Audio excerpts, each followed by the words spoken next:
Մի խումբ անձանց ընտրելու իրավունքը խոչընդոտելու նախապատրաստության մեղադրանքով կալանավորված Ավետիք Չալաբյանի խափանման միջոցը վերացվեց։ Դատավորը նրան առաջին նիստի ընթացքում հենց դատարանի դահլիճից ազատ արձակեց։ Դատարանի բակում շուրջ 2 ամսվա կալանքից հետո լրագրողների հետ իր առաջին զրույցում Ավետիք Չալաբյանն իր ու մյուս ազատազրկվածների պահման պայմանները ոչ միայն պատիժ, այլև խոշտանգում որակեց։ Բոլոր կալանավորների պահպանման պայմանները այդ կալանավայրերում վատ են, որտեղ իրանք գերբեռնված են,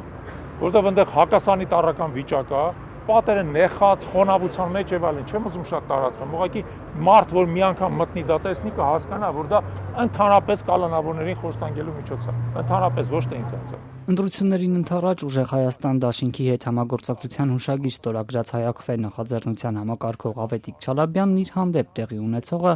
քաղաքական հետապնդում անվանեց։ Ազատության մեջ իմ հաջորդ քայլերը իմ աջակիցներին մոտենալի ողջունելն է, բնականաբար այս մեղադրանքը քարը քարի վրա չթողելն է, քարը քարի վրա։ Ըստ իրավապահների Հայաքվե նախաձեռնության համակարգող Ավետիք Չալաբյանն այլ պետության պաշտոնյաների հետ է հանդիպել, նրանց դրդել, որ իրենց ազդեցությունն օգտագործեն ու գործարարների միջոցով նրանց կազմակերպություններում աշխատող մարդկանց ուղղորդեն գալ Հայաստան ու քվեարկել ընդդիմադիր Ուժեղ Հայաստան դաշինքի օգտին, որպես ապացույց ներկայացնում են տարածված ձայնագրությունը։ Приезд большого количества избирателей, примерно, из России, граждан, которые временно находятся.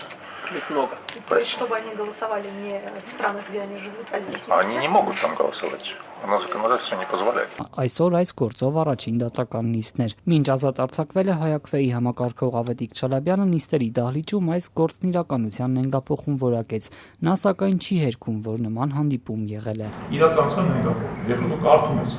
մեղադրական եզրակացության,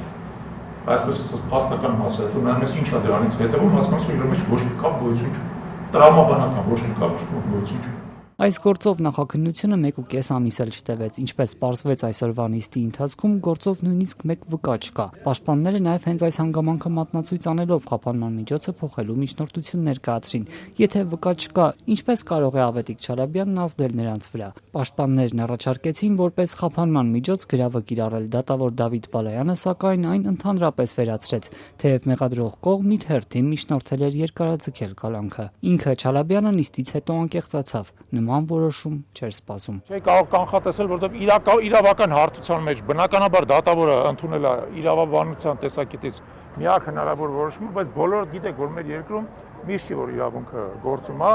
ուստի նաև ուզում եմ հատուկ անդրադառնամ դատավորի